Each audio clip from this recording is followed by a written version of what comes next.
Assalamualaikum warahmatullahi wabarakatuh. Teman-teman, kembali lagi di channel YouTube saya, Khairun Imam. Gimana nih kabar kalian? Semoga kita semua selalu diberi kesehatan, kemudahan, dan juga limpahan rezeki dari Yang Maha Kuasa, teman-teman ya. Nah, di video kali ini kita akan melihat bagaimana pidato yang sangat menggelegar, yang sangat berapi-api dari Bapak Presiden Prabowo Subianto, di mana beliau banyak sekali menyinggung hal-hal penting terkait dengan isu-isu terkini yang terus dilontarkan oleh gerombolan pembenci dan juga mungkin gerombolan pengadu domba, teman-teman.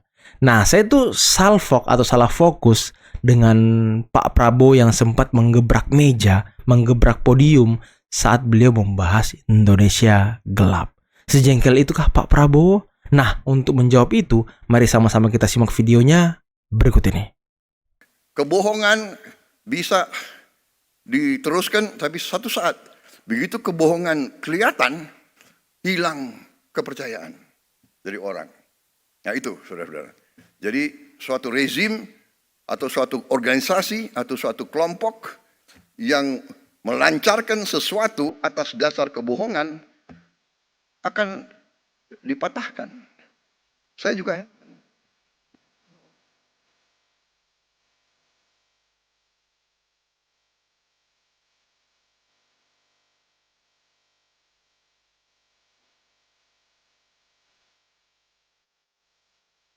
Kalau saya ketemu petani gembira. Harga pangan, peningkatan hasil mereka naik secara drastis. Produksi naik secara drastis. Kita potong semua regulasi yang nggak benar. Kita sederhanakan. Saudara-saudara, ada Menteri Pertanian di sini.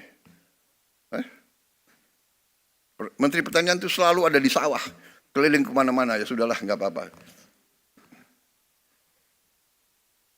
Dia mengatakan kepada saya, Pak, tadinya dari pabrik pupuk sampai petani harus tanda tangan 15 menteri, 30 sekian gubernur, 500 bupati, baru sampai ke Gapoktan. Saya bilang Menteri Pertanian tidak ada. Dari pabrik pupuk langsung ke petani. Gak ada lagi itu tanda tangan, langsung. Alhamdulillah, pupuk yang tadi langka, yang tadi banyak diselundupkan, yang banyak dikorupsi, sekarang sampai ke desa-desa. Hanya ada beberapa tempat yang masih, saya dapat keluhan dari Gubernur Aceh, pupuk di situ masih sedikit kurang lancar. Ya ini segera kita akan atasi. Apa yang maksudnya? Begitu ini semua perizinan kita hilangkan, lancar itu harus ke produsen, produksi langsung naik, saudara. Jadi ini pelajaran bagi kita semua, dan inilah yang saya akhirnya ambil kesimpulan, oke, saya harus proaktif. Saatnya sudah ada evidence. Ya, saya sekarang berdiri agak lebih optimis, lebih percaya diri karena evidence-nya sudah mulai kelihatan. Ya, kita akan menghadapi tantangan, tapi saya bicara dengan tim saya, ternyata situasinya dapat kita hadapi dan bisa kita kendalikan, ya kan? Jadi saudara-saudara,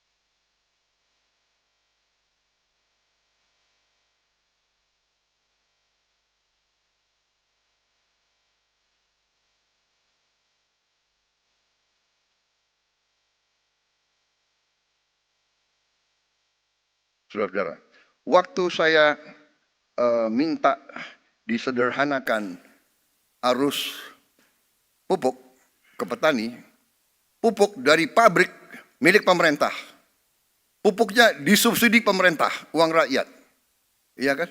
Kenapa terlalu banyak perantara? Kenapa terlalu banyak middleman? Hak apa mereka tuh mengutip uang rakyat untuk rakyat. Jadi saya bilang hilangkan itu semua. Ada yang datang ke saya, Pak, ada 29.000 distributor yang marah sama Bapak. Oh ya? Hati-hati loh Pak. 29 distributor itu punya konstituen. Oh ya? Saya bilang, ada berapa petani di Indonesia? Saya tanya Menteri Pertanian, Pak, hampir 30 juta Pak. Oke. Keluarga mereka 4. 29.000 lawan 120 juta, menang siapa? Oh, lebih baik saya membela 120 juta rakyat daripada mereka-mereka itu. Ya, kita terbuka. Tapi saudara-saudara, rakyat yang punya hak. Kedaulatan di tangan rakyat. Kami dipilih rakyat. Kau suka tidak suka, ya ini pilihan rakyat, ya kan? Inilah kita yang dipilih rakyat. Ada yang botak, ya kan? Botak itu artinya pinter, ya kan? Ada yang hitam, ya tapi ini pilihan rakyat, bagaimana? Dan kita semua, cita-cita mereka semua itu hanya untuk berbakti kepada rakyat. Benar, kalau mereka mau kaya raya, mereka bisa. Nggak usah masuk pemerintah. Mereka masuk pemerintah itu saya juga sedih loh. Menteri Keuangan. Banyak yang belum dapat mobil dinas. Ya, mereka kerja 6 bulan ini kerja bakti. Tapi ya, terima kasih sudah mulai apa? Sudah mulai cair. Ya, apa? Ekonomi kita apa? Ekonomi kita adalah berdasarkan Pancasila dan Undang-Undang Dasar 45. Berarti ekonomi kita harus berdasarkan sila-sila itu. Berketuhanan harus mengandung persatuan Indonesia. Kita tidak mau pertumbuhan Indonesia bubar, tidak mau. Kita tidak mau menjual kekayaan kita dengan murah. Kita tidak mau menjual tanah kita kepada bangsa asing dengan murah. Semua tujuannya persatuan Indonesia, kemanusiaan. Kita tidak mau yang lemah ditinggal.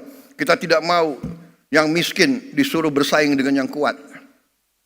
Saudara-saudara, ini dasar kerakyatan dan terakhirnya tujuan kita keadilan sosial.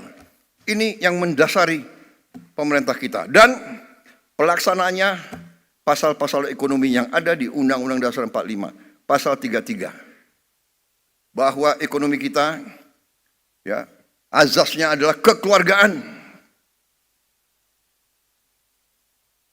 Saya ulangi, perekonomian kita azasnya adalah kekeluargaan.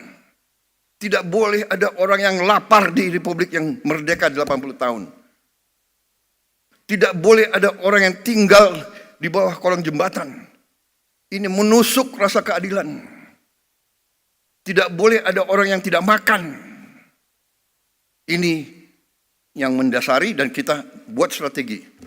Strategi kita ternyata adalah sejalan dengan PBB, dengan United Nations Sustainable Development Goal. Yang utama food, energy, water, dan SDG, sasaran SDG yang lainnya semua. Ini dasar kita. Karena itu, swasembada pangan menjadi sasaran kita, swasembada energi, swasembada dan manajemen air yang baik, dan tentunya industrialisasi supaya nilai tambah ada di Republik kita. Saudara-saudara, apa yang terjadi sekarang, goncangan dunia akibat negara yang ekonominya terkuat, membuat kebijakan-kebijakan, memberi peningkatan tarif yang begitu tinggi kepada banyak negara. ini bisa dikatakan menimbulkan ketidakpastian dunia. Banyak negara yang cemas, ya. Padahal sebenarnya pendiri-pendiri bangsa kita dari sejak dulu, dan termasuk saya bertahun-tahun saya sudah ingatkan, mari kita bangun ekonomi kita dengan sasaran berdiri di atas kaki kita sendiri. Saudara, itu pembukaan, dan sekarang saya ingin mengundang beberapa tokoh dalam pengelolaan ekonomi kita untuk menyampaikan kondisi ekonomi yang apa adanya, yang real, the real situation. Mereka akan paparkan, kemudian kita buka kesempatan untuk ada tanggapan, ada sanggahan, ada pertanyaan, kita terbuka. Di zaman sekarang, pemimpin harus terbuka untuk masukan. Kita tidak anti kritik. Kita malah suka kritik. Kritik itu adalah membantu kita, membuat kita lebih aware, lebih waspada. Ya kan? Jadi kritik itu bagus menurut saya. Tapi kalau suatu program untuk menciptakan kondisi yang tidak rasional, ya kan? Ini harus terus diadakan istilahnya klarifikasi dan penjelasan, ya kan? Umpamanya ada yang dengan keras yakin bahwa matahari tidak terbit dari timur, matahari terbit dari barat. Karena dia ngomong 500 kali, 1000 kali matahari dari barat, jangan-jangan ada sebagian rakyat kita yang percaya matahari terbit dari barat. Itu adalah ilmu propaganda, itu ada di buku semua. Itu keahlian Hitler dan Joseph Goebbels. Kalau kebohongan diulangi berkali-kali dan terus-menerus, lama-lama orang percaya dengan kebohongan. Itu ada di buku The Art of Propaganda, ya kan? Dan itu kita pelajari, semua negara pelajari. Dan itu yang dilakukan, itu namanya psychological warfare, psychological operation, dan itu sering dilakukan untuk mendestabilisasi suatu negara yang tidak disukai oleh negara lain. Jadi saudara-saudara, ada lagi azas kedua dalam teorinya Joseph Goebbels. The bigger the lie, the easier people to believe. Jadi kebohongan yang lebih besar, mudah untuk orang percaya. Oh ya, jangan-jangan benar ya, ya kan? Jadi sekarang mudah, fake news, hoax itu mudah. Tapi kita tidak boleh istilahnya gerundel. Ini realita. Karena itu ya kita terbuka. Ya, sesuatu serangan kebohongan hanya bisa dihadapi dengan membuka diri, memberi penjelasan apa adanya, berdasarkan fakta, berdasarkan kenyataan, berdasarkan ilmu dan matematik. Ya kan? Saya berpegang kepada filosofi, ya, the right man on the right place, the right man and the right woman on the right place. Jangan the right man aja, ya kan? Jadi kalau ada yang baik, ada yang handal, seperti pilot pesawat, ya kan? Kita nggak perlu tanya pilotnya itu agamanya apa, asalnya dari mana, ya kan? Nggak perlu orang tuanya siapa. Dia bisa bawa penerbangan dengan baik, keselamatan ratusan orang di tangan dia. Ya, untuk apa diganti? Jadi kalau saya dituduh, wah ini ya kan, pakai orang-orang lama, ya kan, nggak ada. Saya hanya pakai orang yang mampu untuk bekerja untuk rakyat, bekerja untuk bangsa dan negara. Kalau dia mampu dan dia mau, kita harus manfaatkan. Jadi berada dalam posisi bekerja untuk pemerintah itu pengorbanan sebenarnya. Pengorbanan. Ya. Itu sebagai ucapan terima kasih saya minta acara ini diselenggarakan. Saya minta acara ini diselenggarakan karena saya merasa setelah kita masuki 6 bulan masa bekerjanya pemerintah yang saya pimpin sebagai pemegang mandat dari bangsa, dari rakyat sejak tanggal 20 Oktober 2024, sudah saatnya kita lebih komunikatif, lebih proaktif dalam memberi keterangan tentang keadaan yang berlaku. Kemarin saya sadar beberapa minggu lalu sudah mulai sadar bahwa komunikasi dari pemerintah yang saya pimpin memang agak kurang, dan itu adalah tanggung jawab saya. Dan saya ingin memberi penjelasan kenapa. Karena saya menganut filosofi evidence-based performance. Jadi saya enggan bicara tanpa bukti nyata. Itu itu sifat saya. Jadi saya harus selalu dinilai, saya minta selalu dinilai oleh hasil yang saya lakukan, prestasi yang saya lakukan. Demikian yang saya minta dari rekan-rekan saya yang dekat.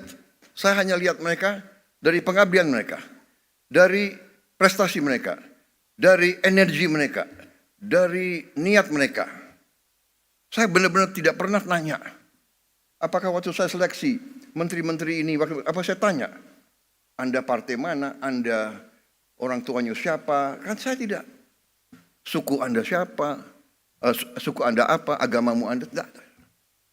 Evidence based. Nah, dan saya percaya, saya kira, saya berpendapat sebenarnya rakyat pun akan menilai dengan hasil.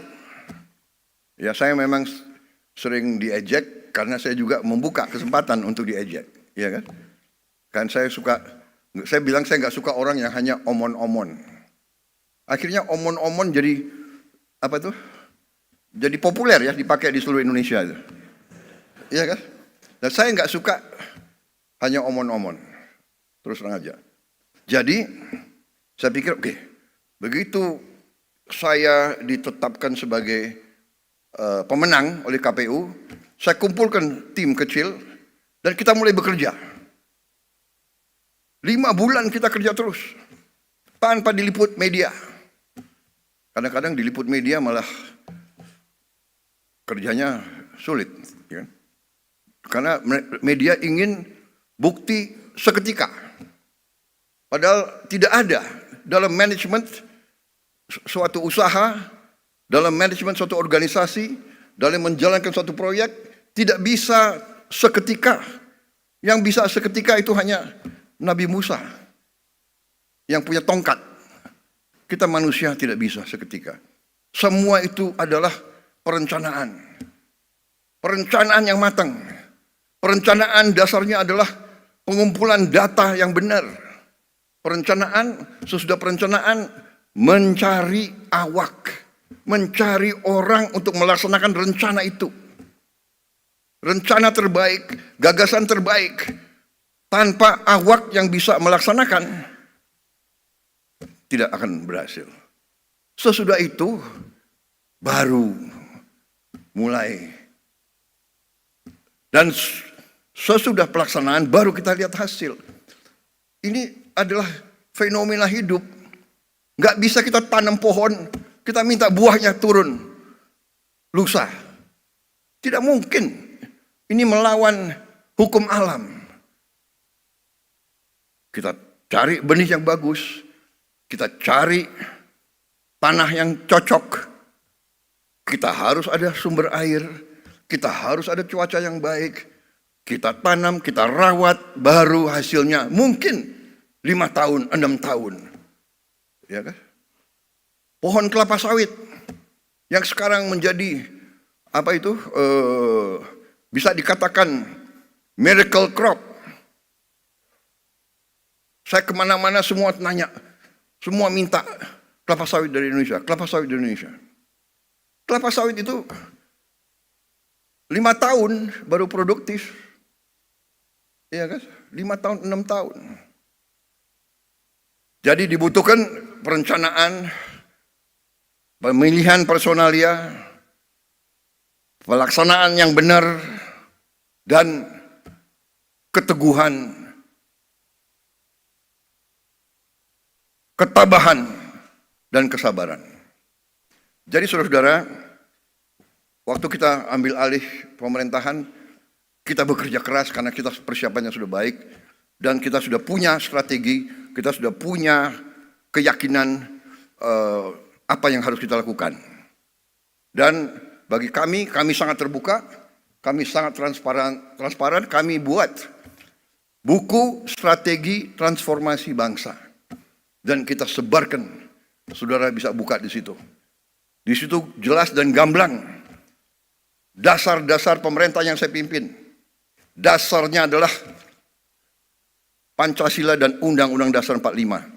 Bukan sebagai mantra, bukan sebagai slogan, bukan sebagai moto, sebagai dasar pemikiran.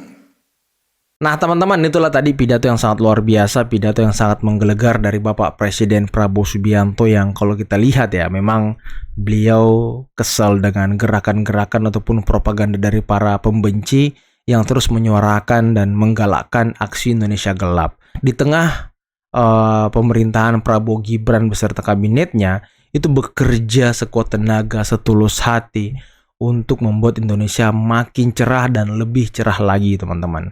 Dan tentunya untuk menyambut dan menyongsong Indonesia Emas 2045. Nah, walaupun di tengah kondisi global yang tidak menentu, di tengah perang dagang yang sedang gencar-gencarnya, tapi ya Pak Prabowo beserta jajarannya terus berusaha untuk mencari jalan keluar teman-teman. Nah, selain itu tadi bisa kita dengarkan konsep ekonomi Pancasila yang digalakkan juga oleh pemerintahan Prabowo Gibran, di mana beliau tidak ingin melihat lagi ada masyarakat yang lapar, ada masyarakat yang tinggal di kolong jembatan, dan lain sebagainya teman-teman. Ya, kita doakan semoga Pak Prabowo Gibran beserta kabinetnya dapat terus bekerja, dapat terus amanah, dapat terus on the track, dan tidak ada yang menjadi maling tentunya. Kita tidak mengharapkan ada menteri, wakil menteri, ataupun orang-orang dekat yang bekerja dengan Pak Prabowo tersangkut kasus korupsi teman-teman. Karena itu bisa mencoreng nama Pak Prabowo dan Mas Gibran. Oke teman-teman, mungkin cukup sekian dulu video kali ini. Jangan lupa like, subscribe, dan share videonya. Akhir kata, billahi taufiq wal hidayah. Wassalamualaikum warahmatullahi wabarakatuh. Bye-bye.